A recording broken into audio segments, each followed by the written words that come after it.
Hey, good afternoon. Scott Luton, Greg White, and Kevin L. Jackson with you here Hello. today. Good morning, Kevin, or good afternoon. How you Good doing? morning. I tell you, this is great. I've been looking forward to this for like the last couple of weeks. Awesome. Well, hey, we've got the supply chain buzz all teed up like always every Monday, 12 noon Eastern time. Greg and I, and sometimes with outstanding guest co-hosts like Kevin L. Jackson and big guests like we have here today, all join us as we tackle some of the hottest topics across really global business. Of course, huge, big in supply chain, but across global business. Greg, how about you? How are you doing today? Very good. It was a great weekend. I may or may not have got caught in a downpour, but it was not in the rain. Let's just put it that way. Well, hey, we're gonna everybody's gonna get caught in a downpour of market intel, insights, and POV here today.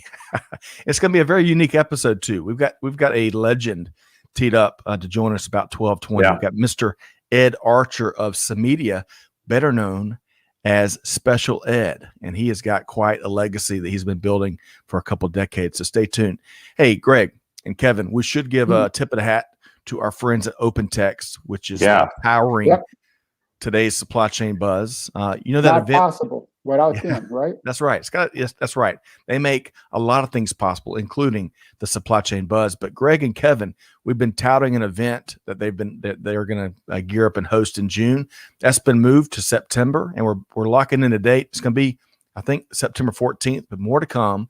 Stay tuned, and you can learn more about OpenText at opentext.com. Okay, so let's do this. Let's say hello to a few folks, and then we're going to hit a few programming notes, and then we're going to dive into the news of the day. Y'all ready? Let's do it. All right. So, Matthew Neely, he beat everybody to the punch. He shared this on YouTube about 11:30. He is geared up and ready to hear from Special Ed. We are too.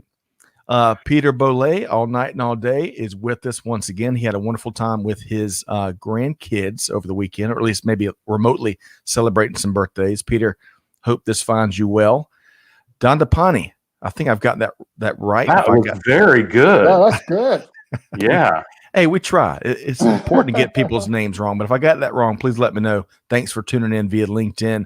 Mervyn is with us once again from Dublin. Mervyn, hope this finds you well. Rhonda, who's been dropping some great content, helping folks, especially from that work-life balance, mental goodness standpoint.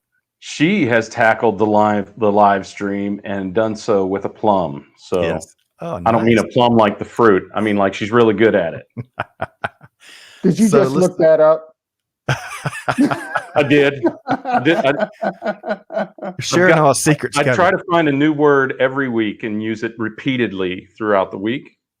And hopefully eventually I learn what it actually means. That's right. I tell you, Google is my favorite. It is. My friend. Thesaurus.com.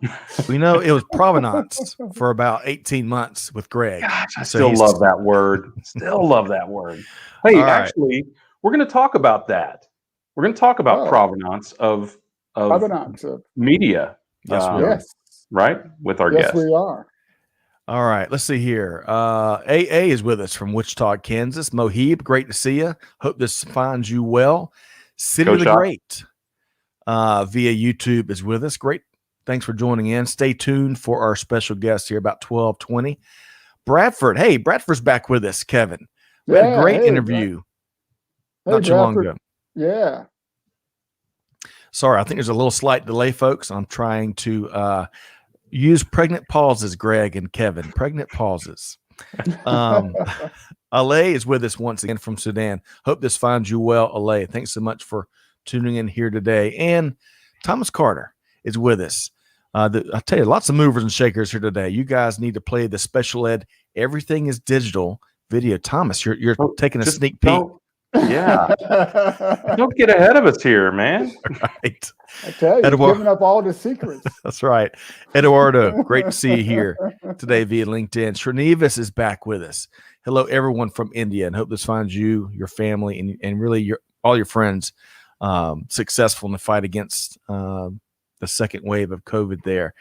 All right. So, and welcome. Good news there recently anyway, more recoveries than new infections each day, and the mortality rate continues to decline every single day. So that's great to hear. It is great to I hear. appreciate you giving that good news. We all need good news. Go ahead. Still, the issue is that the economy has been shrunk pretty substantially by this issue. And remember, as with our show with Vikas Khanna, Chef Vikas Khanna, the issue is that some people literally earn their money today to buy their food tomorrow. So still, there's a lot of need there. I know we've got the site. When we post the site, please go share your gifts with that organization. So let's do that. Let's go ahead, and I'm going to share a couple of programming notes here. Greg just led off with the first one. So we're supporting a big effort to get much needed supplies over to our friends in India. So y'all check out viabha.org, which is a nonprofit. Every dollar goes to the fight. It's a good fight. Or you can send a note to our friends at Vector Global Logistics who are helping marshal the resources over there. So India@vectorgl.com. All right, so moving right along, let's see here. What else? So today on the main channel, the Supply Chain Real Estate series is back. Greg, you remember it in the series in our earliest days, right? In our very first studio with Ward, right? Yeah. Gosh, it seemed like forever ago, but it was. Well, it was, wasn't it? It was. Well, good to have you back. Right? That's right, Kevin. Check your beard. But hey, check out the newly reinvigorated series powered by our friends at Prologis and Ward and Melinda and Megan. We have a wonderful, really finger on the pulse conversation. So y'all check that out on the main channel. The replay was dropped today. Lots of webinars coming up. Lots of great learning opportunities coming up, including this one that Kevin L. Jackson is going to be leading in July. We're way ahead of, man, we're planning like the Dickens around here. July 27th, 1 p.m. It's all about digital transformation. Imagine that. And Kevin's going to be navigating a great conversation with our friends from Esker, as it's well amazing. as they're really a digital transformer. I mean, I'm looking forward to that. I am too. And so we've got Kevin, we've got Esker, and we've got Dr. Morgan Swink from Texas Christian University, who has got his finger on the pulse of a lot of great things taking place across the digital transformation landscape. Hey, tomorrow, Peter Boley already mentioned it. Tomorrow, if Kevin's on the buzz, that means Dial P is just around the corner. Kelly has got a wonderful show teed up with some big names in Marcel and Jacob. So y'all join us tomorrow live at 12 noon Eastern time. And now, y'all ready to get down to business? Time for some news. Hey, we can't let the legend hang out in the digital green room too long. So let's dive into 3 news stories. And then we've got Special Ed joining us here in just about 12, 13 minutes. So the first story here today, Greg, Amazon, man, they're adding to their army. Tell us a lot more about this. 75,000 new jobs. Wow. And at good pay rates, well above the, whatever we want to call it, the hopeful $15 minimum. I think they're starting at $17.10 an hour.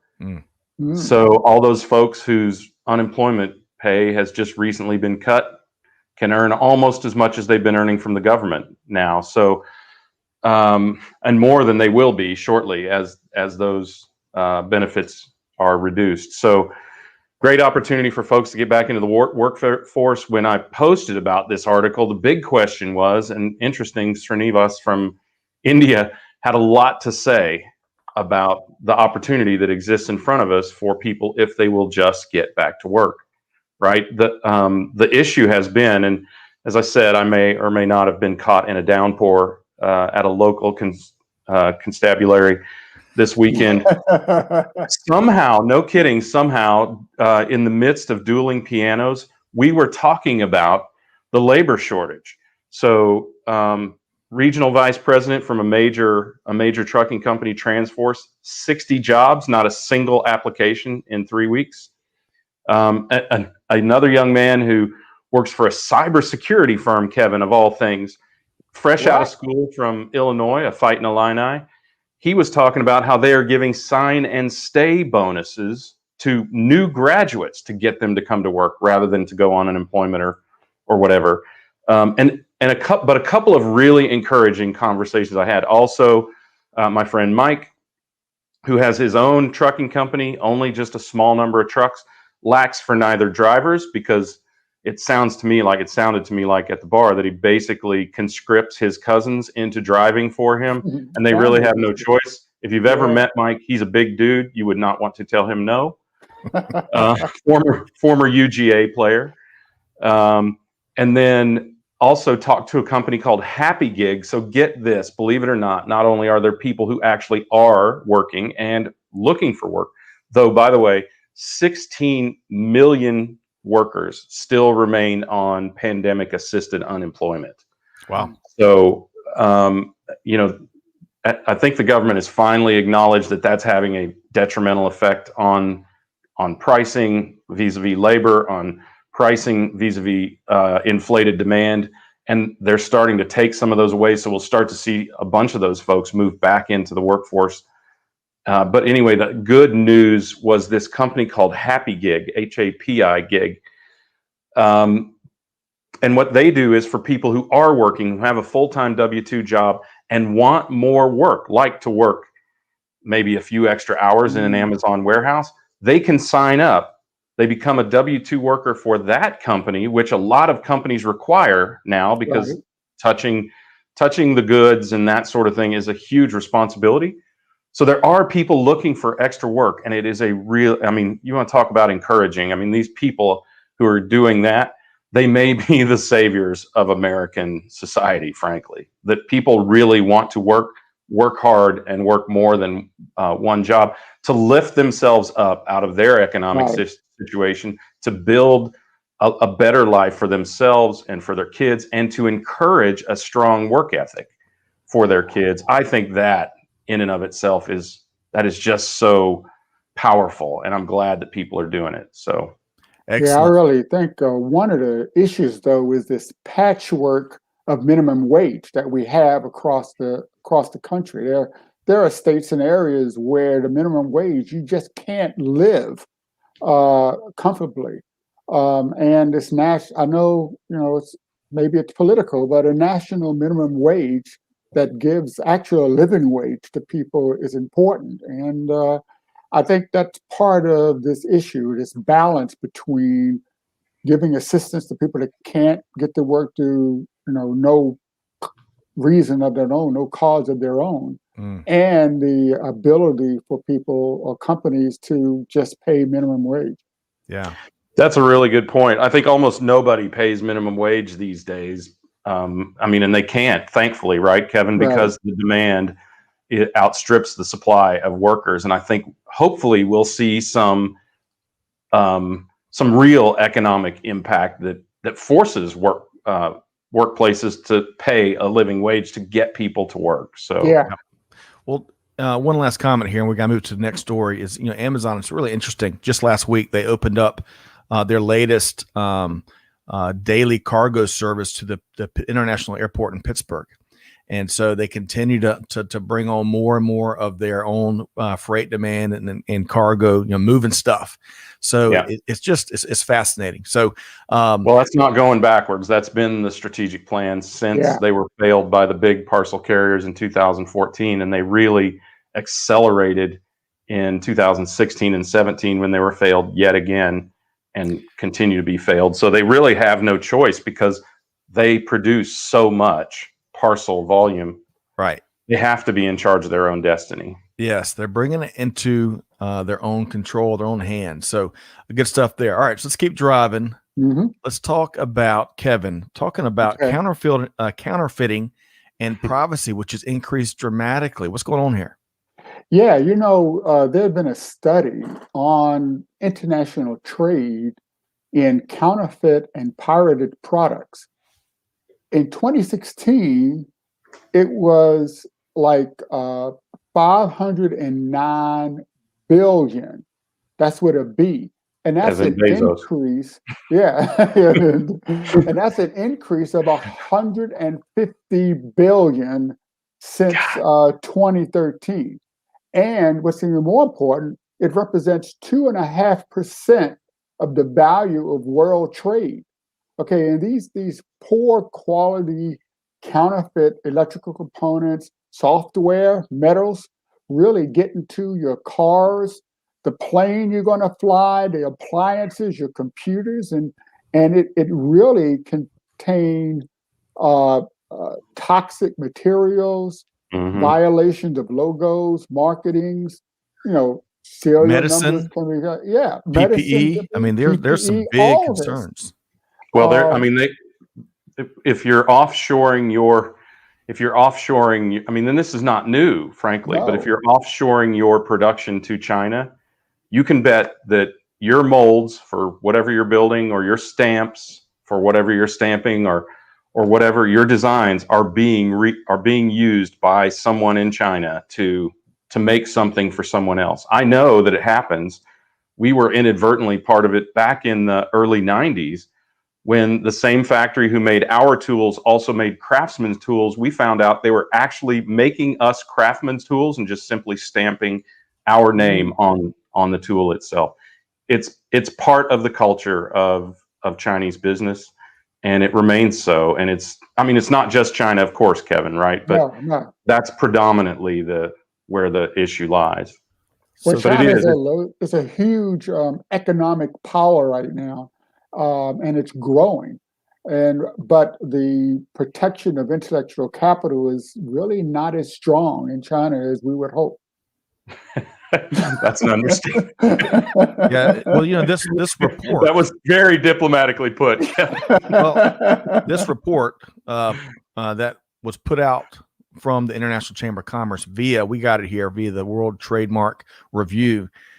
To Greg and Kevin's point, they point to China along with its global trading partner and transit point, Hong Kong, is what the report says, is the top producer and distributor of counterfeit goods, therefore providing a seamless environment for counterfeiters. So that's right out of the report and the data. So huge problem. But Kevin, any final thoughts here before we move to the third and final story? Actually, go on to the third because I think this is a sort of an extension of the second. Yeah. So when I glanced at this really quick, I thought that was Metallica. I thought that was a shot of Metallica on concert, but it's not. But nevertheless, so let's talk about streaming, and artists are demanding a different way of doing business, right? Yeah, absolutely. I mean, everyone knows that the world of commerce is not transitioning, it already has transitioned from physical to virtual. And the value of virtual goods is even more important than the physical world. And one of the areas is entertainment. I mean, who doesn't stream their music while they're working out or walking? And Netflix, I mean, binging on video streams is like what everyone has done for the last year, right? Right. Locked up in their homes.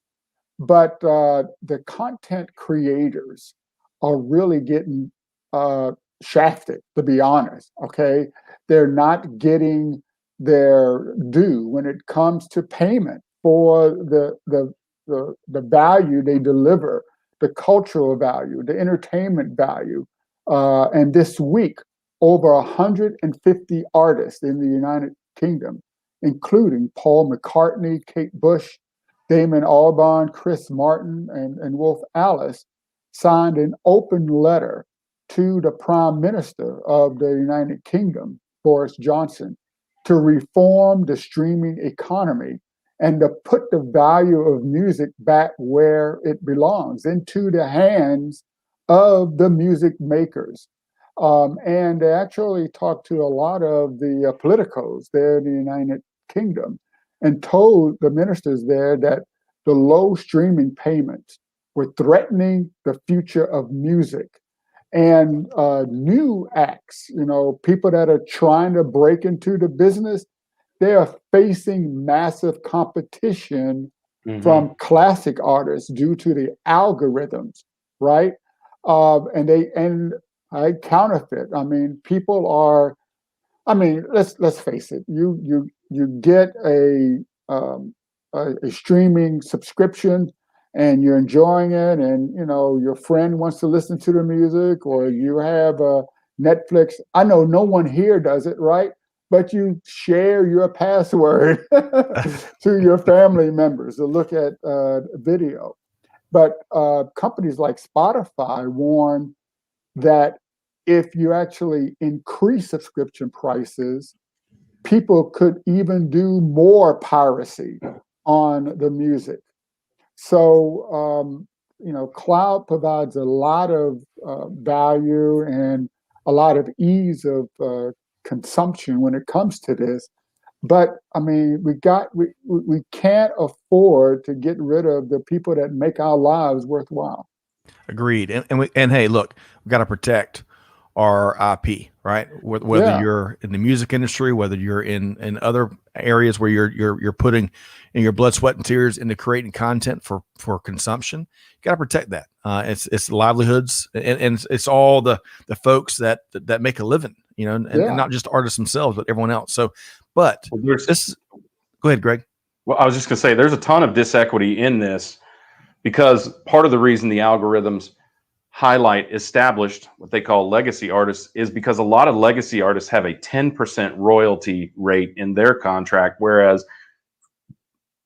artists who came up in the streaming era have a different royalty rate for streaming than they do for reproduction of 25%. So it motivates these streaming companies to put out old music rather than new music. But it also highlights this disequity in another way, which is these older established artists, why are they not deserving of this 25% rate? And by the way, did anyone ever really think about the fact that Paul McCartney is getting 10%, not now, but was getting 10% of what the Beatles brought in, and 90% of it was going to someone else? If that doesn't identify if Paul a well-established disequity in the music industry, this is a great article to read. It will enlighten you to a lot of things that go on today and have always gone on in the music industry. Agreed. And this is really not just music. It is a digital supply chain, and this is software, and everything in today's world is software. Agreed. So, folks, y'all check that out. Great article by Adam Goldsmith over at NME. Also, I was going to say, if Paul McCartney's getting 10, Ringo should get no more than 5. Greg, no more than 5. I'm kidding. Hey, but speaking of legends, let's talk about our guest here. I want to introduce our guest, Kevin and Greg. Y'all ready? Let's do it. I'm ready. Right. So let's.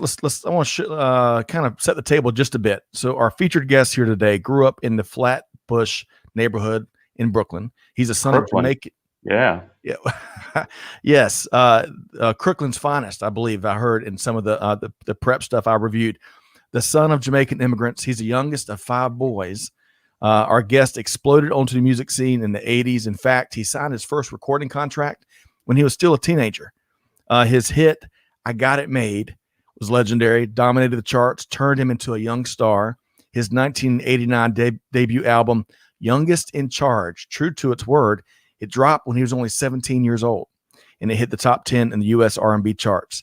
And that was just the beginning. More hit albums, singles, TV, movie appearances all would follow, including an appearance, Greg and Kevin, on one of our favorite movies, the 1992 film Juice, that we still reference throughout all kind of conversations. Yeah.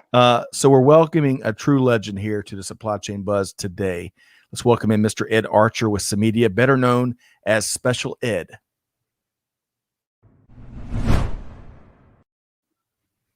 Ed, good morning or good afternoon. How you doing? Good afternoon, gentlemen. I want to first of all thank you guys for having me on. It's an honor and a privilege to be here amongst such wonderful, listen, let me tell you what's going on. These worlds are now merging.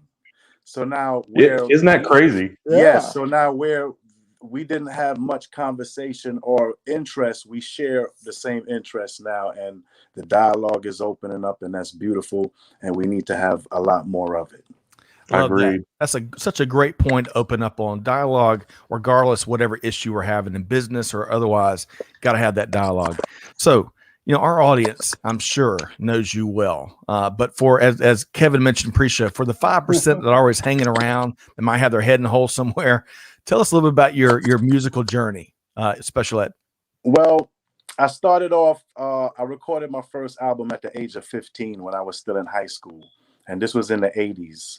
And my first single came out when I turned 16 years old. I was in school, yeah, high school, and it got enormous success, international success, and I was doing great apparently, in the eyes of the press and the world. I was on top of the world. Mhm. So when we look at the actual infrastructure of the business of music, that's when we kind of got a deeper look and an understanding of what was really going on. But Yeah. I had the great fortune of working with all kinds of celebrities and luminaries. I've done work with the likes of Tupac Shakur, Biggie Smalls, and many others that have led the way. I've personally, been sampled and duplicated and replicated and honored pretty much by a lot of your favorite artists. So, it's just good to be back in this area and to be able to introduce some things to the people. Well, Wow. I love how you're using all of that experience and success and applying to some of the biggest challenges we have across the digital landscape here today. But Kevin, where are we Yeah. going next here? Well, I mean, first of all, thank you very much for joining us. I mean, you are a legend, and everything that you've done in the music industry, but now you seem to be following that up in the business world. So, what's really on your agenda right now? Well, basically, I've took the concept of the record business, and the understanding is there's no more records. We don't really print vinyl, so it's media. Right. Everything is digital. So we've gone Everything is into the media, digital yeah. age. And now that we're in the digital age, how do we monetize that? How do we control that? And how do we grow and flourish as artists, as entrepreneurs? Because there's various industries that have digital assets and they all need, the blockchain. They need security. So here I am. I have a media company, Sem Media, and not only do I do entertainment and music side of things, but I'm into the tech space as well. I do media and tech consulting. I have a website. It's semmedia.io, and it will clearly kind of show you where I'm at in the space. And this is what I do now. Music is fun, and I still do that. I have artists, and this is all a part of incorporating the music industry into the blockchain. Oh, wow. Yeah, I think Right. it is a fascinating kind of confluence of music and technology and supply chain. I mean, really, right? Yeah. I, You never thought you'd be talking rap music, Greg, on a supply chain show, huh? yeah, well, yeah, but I'm glad. I'm glad, but I got to tell you, I got to ask this question before we move on. So, Tupac and Biggie, obviously not big friends. Would you consider They yourself were. a classic East Coast rapper? Yeah, I actually am, but I'm more of an international. At the time when I came out, hip hop was more global and not divided into sectors and neighborhoods. It was Yeah, more so like we are the hip hop community. So what happened was it started breaking down, and media started breaking it down to East Coast, West Coast, and then they right. started getting into the great divides. And when that starts to happen, that's when you have confusion, no leadership, no direction. And Yeah, that's what we face with now. yeah. Well, and I think likewise with the technology, right? What we were just talking about, Ed, is how we've got this sort of divide between the musicians and the music industry, and kind of not created, but exacerbated by technology, right? Nobody saw streaming coming, and they didn't really provision for it in the agreements that a lot Right. of you and your fellow artists have. So you recently created a video. We're going to share a little bit of that, but for DEG, the Digital Entertainment Group, for their Tech Ops Award, is that correct? Sir, they had their inaugural first ever Tech Ops Awards, and basically the digital uh, media environment, from the content creators to content delivery to everything. They are honoring each other now, and they're giving accolades and just showing, because they generate the billions. They actually generate most of the income from all content. So even movies probably make 80% more when it goes digital, especially now because of this whole COVID thing Right. that's happening. So, you know, it's that's where everything is existing right now. It's all digital. And see, in my day, how this relates is, in my day, I had a record label called Profile Records that I signed to. They were the record label, they were the manufacturer, and they were the distributor at the same time. Now, who are they accountable to? And all the I don't know. leverage. Yeah. So yeah, so Not you. and they had platinum artists. They had Run DMC, Dana Dane, Rob Bass. I mean, you name it. They had these mega hit songs, yet the artist still remained in, you know, man. So now what this does is it has accountability. This is all accountability. We have, you know, smart contracts. We have everything blockchained in. We have an opportunity for entrepreneurs to go in and actually deal directly with their market, get paid directly, and not have to deal with the bureaucracy and, you know, the red tape and, you know, the triple books. You know what I mean? Like, and verify when your art is being used too. I mean, Kevin and I were talking about that.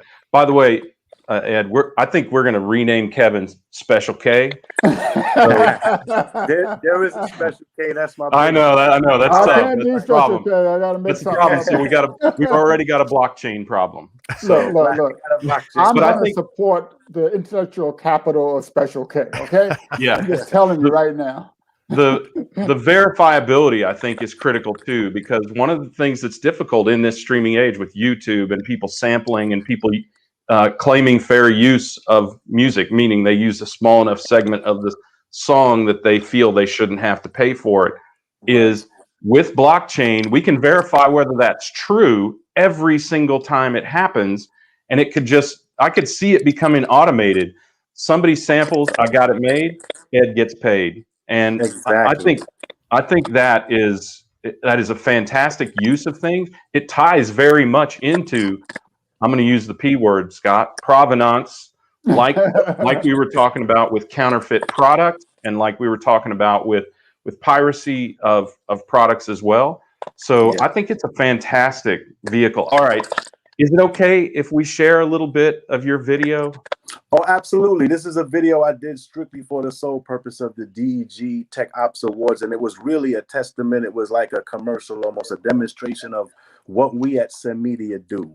So what I've done is, you know, written, recorded, and also did a video for them, just specifically for them with a message. And the message in it is exactly what we're bringing to the table and what we at Sem Media envision.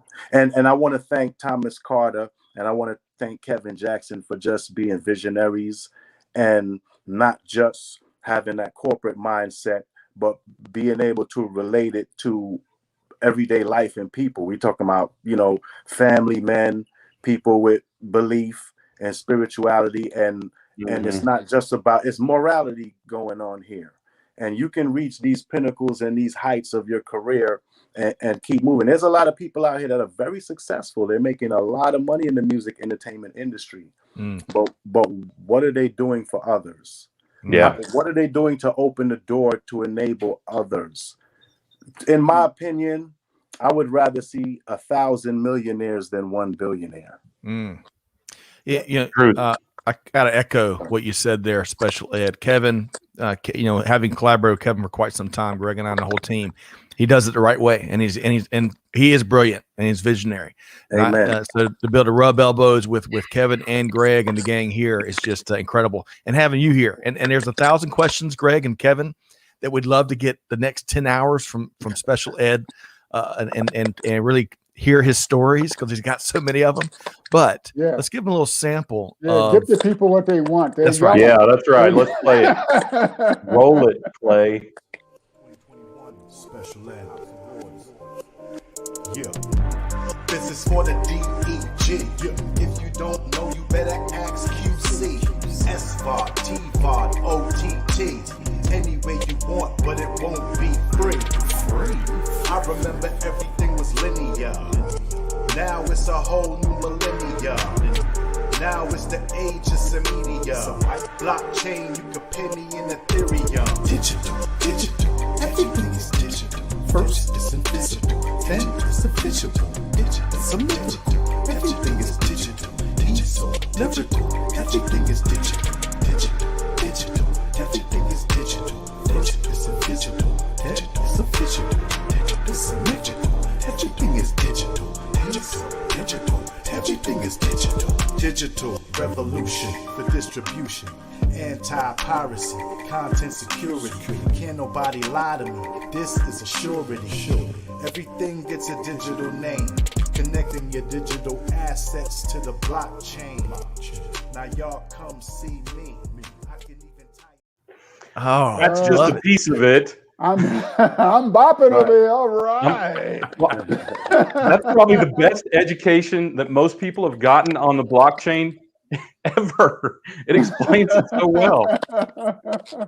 Well, Yeah, a part of that too is not just opening the space to the masses, but being able to educate them at the same time so that they understand why it's important, so that they understand, tokenization and what this new market means in terms of economics and the shift in economics. Mm-hmm. How does the blockchain help me? How does tokenization help me? How does cryptocurrency help me? I mean, you have to know what's going on in order to participate or even to want to pay attention. so you are making a real statement here, and your relationship with the DEG obviously is a big important part. But as an independent artist, can you maybe tell us more about why this is such an important mission to you? Well, this is an important mission because I need to even the playing field, because we have a whole culture of artists and participants that are suffering. They're suffering because their incomes and their monetization have been minimized due to some technologies that are not available, some ways of tracking. And this kind of changes and levels the playing field.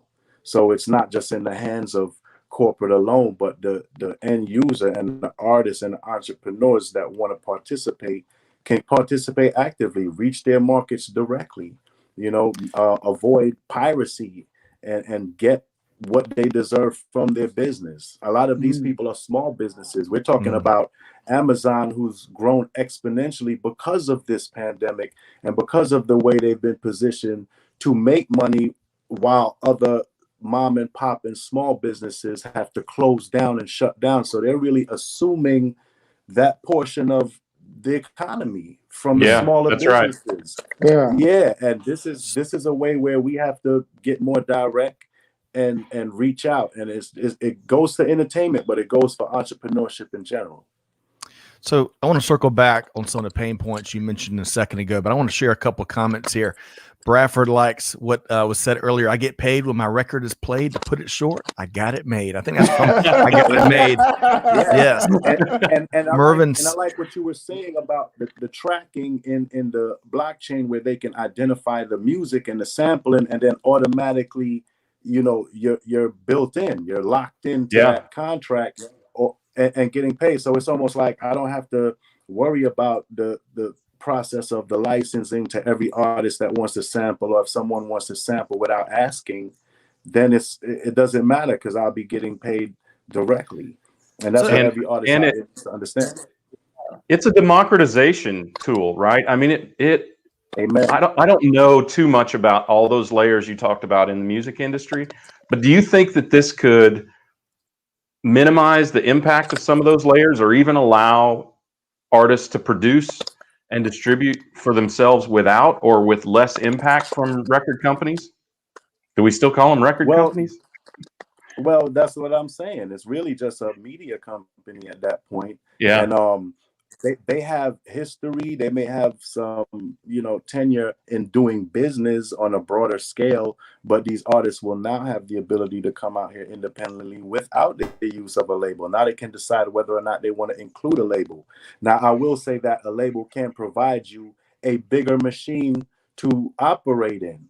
But as an independent artist, you have an opportunity to grow your own machine and make your dollar from, $1, instead of waiting for the record label to define what your net worth is or what your net pay is. You know what I mean? Yes.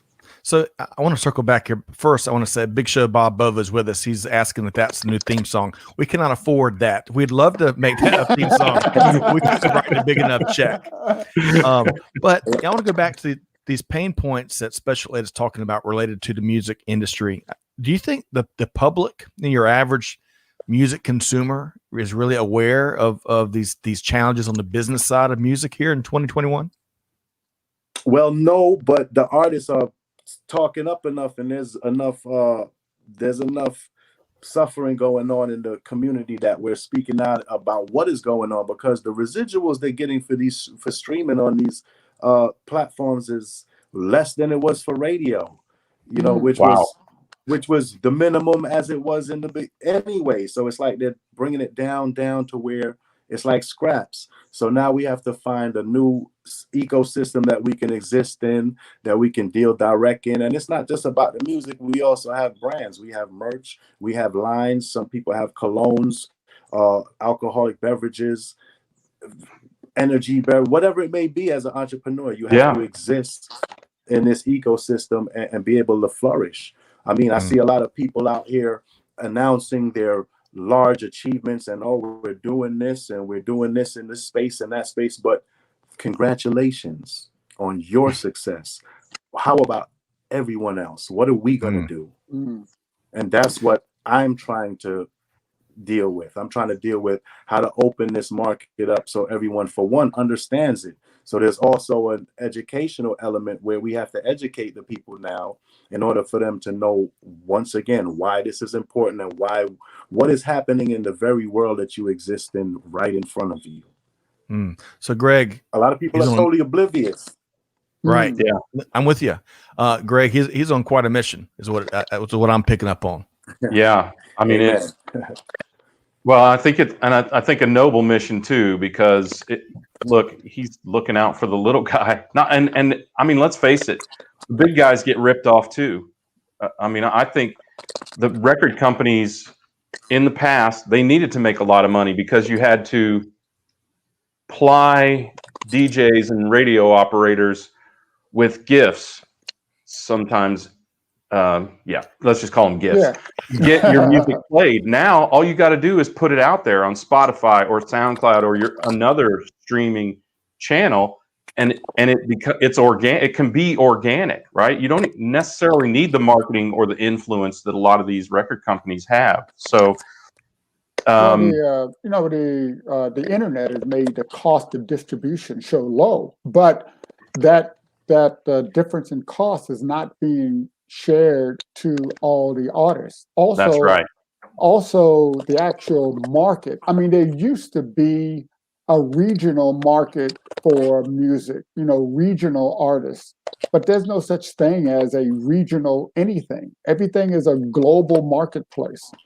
Yeah, there's no boundaries anymore, right? So, I'm curious. Ever since they opened the World Wide Web. Right. There are no boundaries except for those countries that block the World Wide Web. Greg on China. Iran and China. Yeah. You knew I was going there, Kevin. But look, I mean, in the past. No, go ahead, Ed. Sorry. I mean, they have such technological countries, but yet they want to block technology. Yeah.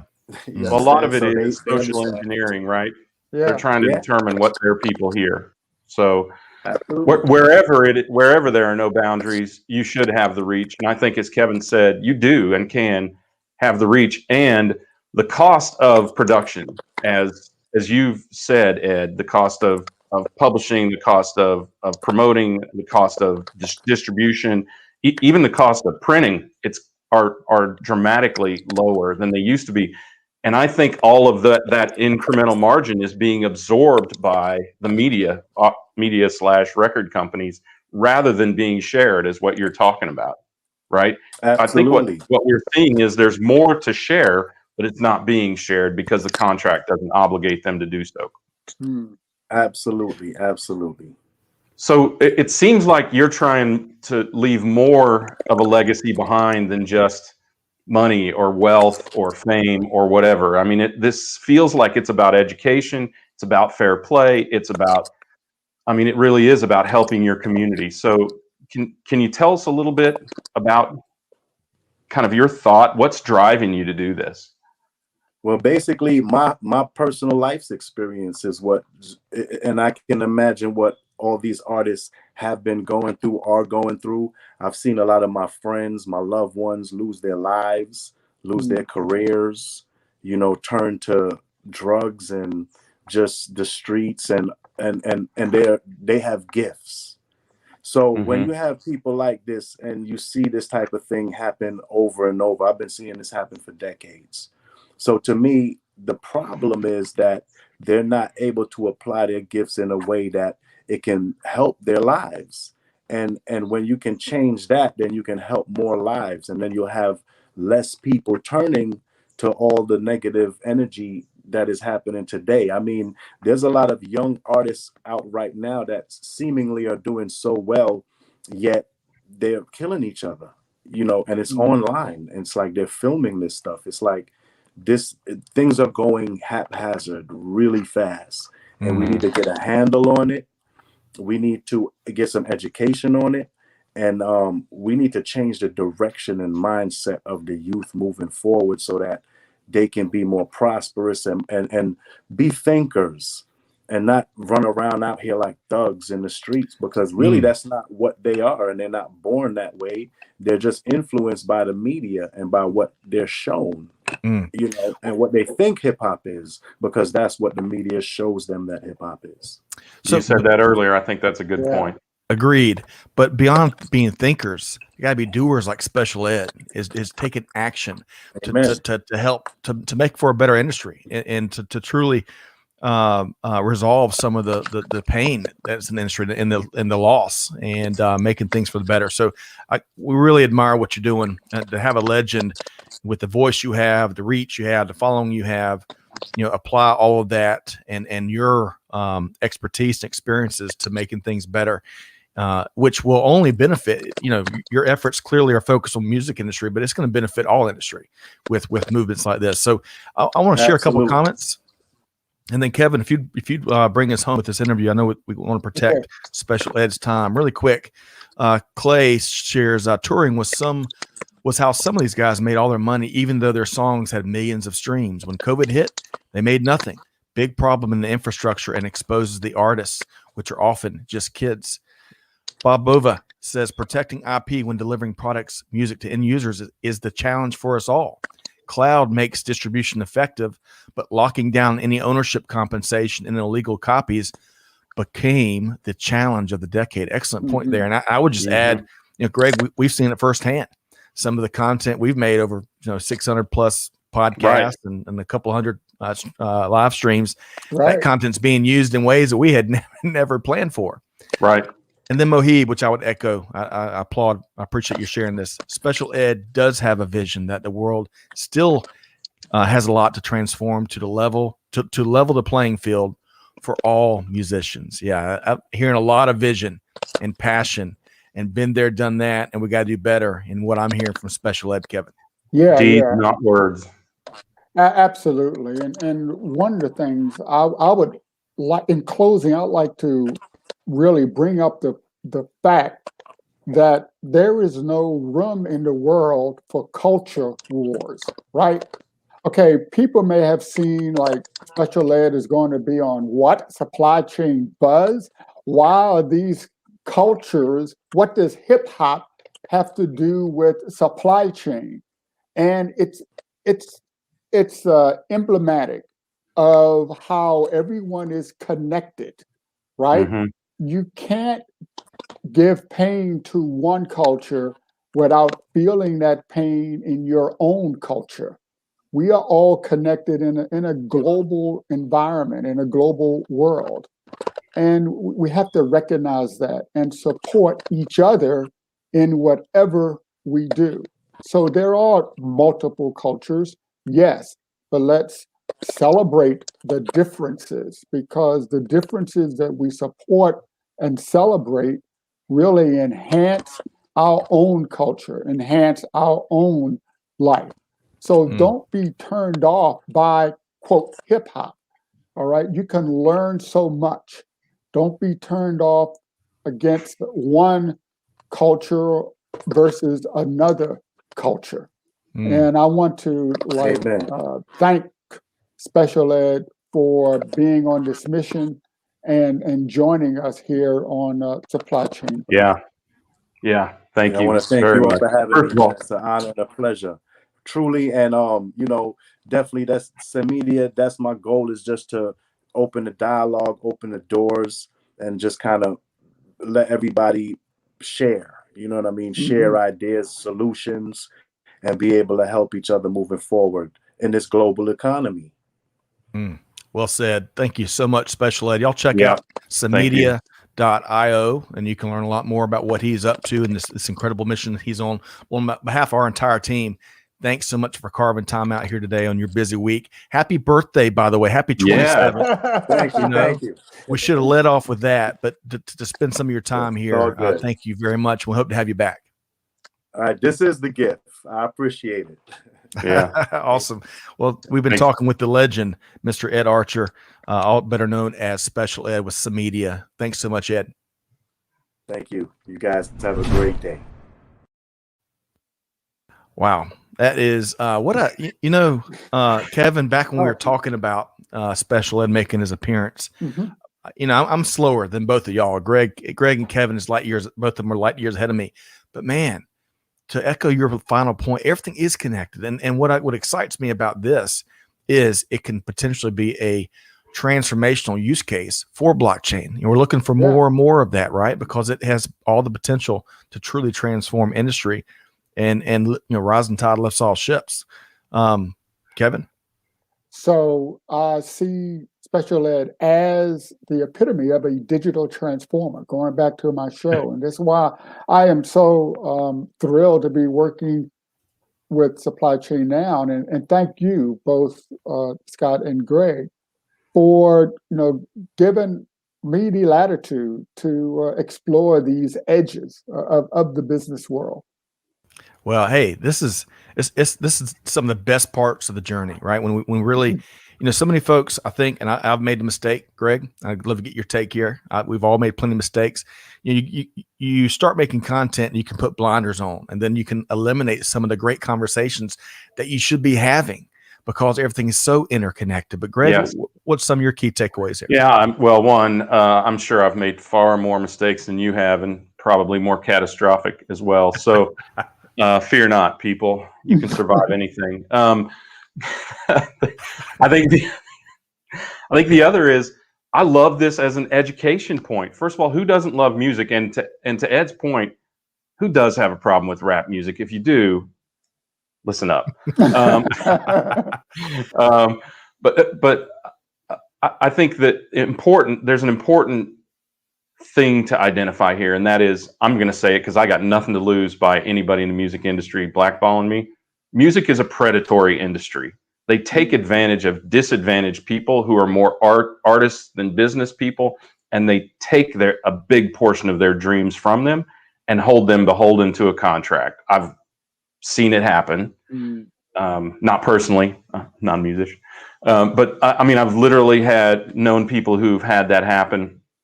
And this is the great democratization of one of the most disruptable industries that needs disruption to give back the dreams, the ownership, the copyright, the rights, frankly, to the artists who are the creators, right? Yeah, the dreams that have been stolen. I love it. I love it. Yeah, that's right.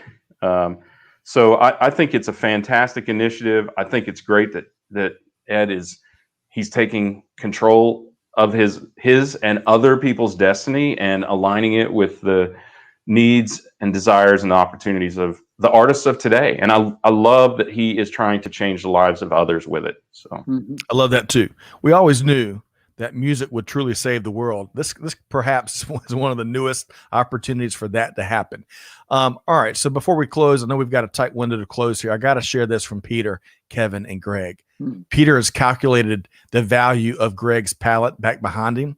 That's a $75. That's a $75 palette. And then Mervin says, Peter, that's why he treasures it. that's right. That's right, Mervin. Thank you. That is right. Well, hey, It's Mervin coming to also, Dublin when I come there, Mervin. that's right. As order leads to chaos, chaos leads to a new order. Yeah. Marvin, man, that is Absolutely. I'm going to write that poetic. one down. Seriously. You know, what you guys were all saying made me think of a Maya Angelou quote. No one of us is free until all of us is free. Yeah. Right. And that's what this initiative is all about. No one of us is free, or no one of us has opportunity until all of us has opportunity. You know, paraphrase it however you will. Right. It just struck me when you guys were talking about that. So Excellent point. Okay. So as we wrap here, Kevin, I love how you challenge everybody to have a brighter digital future in your digital transformer episodes. So I'll give you the last thought here before we all sign off. What do folks need they got to take away from this conversation with special ed? Number one, everyone is connected. Okay. We all have our own cultures.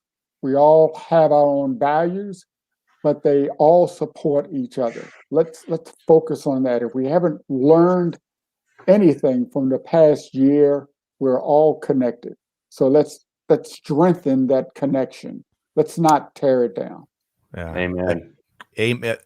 Absolutely. Amen. And celebrating the differences, you know, that's part of the beauty in life. And sometimes it can create some tough conversations and some conflict, but if we truly celebrate it and have that dialogue that Ed was talking about on the front end of this conversation interview, that is so really important. So with all that said, folks, I hate to close this down. Matthew Neely asked if we could close out with the entire song. We can't, but I think we can drop that link in to the entire song into the comments. Y'all check that out. You got it. If you haven't, if you're part of the 5%, Peter Boley, not calling anybody out, but since you self-identified, y'all got to check out. Peter said, I am the 5%. No, that's right. He's self-identified, but y'all got to check out I Got It Made. There's a huge reason why that was such a big hit. The riff on it is just really cool. So y'all check that out. I thought, Scott, you were going to do some rapping here. Hey, you'll have to tune in to Dial P tomorrow at 12 noon to hear me rap. So Scott he's a big rap fan. Yeah, seriously. He can identify that song in like half a note. Oh man, I don't know. That's a tough challenge. But yeah, Tribe Called Quest was one of my groups I loved growing up. But we'll save that for another time. Huge thanks to the whole team, of course, Clay and Natalie and Amanda behind the scenes making it happen. Big thanks to my incredible co-hosts here, Greg White and Kevin L. Jackson. Of course, huge thanks to the folks in the cheap seats, all the great comments. Really appreciate that. A lot of poetry in the comments here today. And of course, the one and only, a legend, Special Ed, dropping in, sharing clearly deeds, not words, and the special noble mission that he is on. What a great episode of The Buzz. Hey, what a great way to start the week. Most importantly, if you do anything at all, do good, give forward, be the change that's needed, be just like Ed Archer. And on that note, we'll see you next time right here on Supply Chain Now. Thanks, everybody. Bye.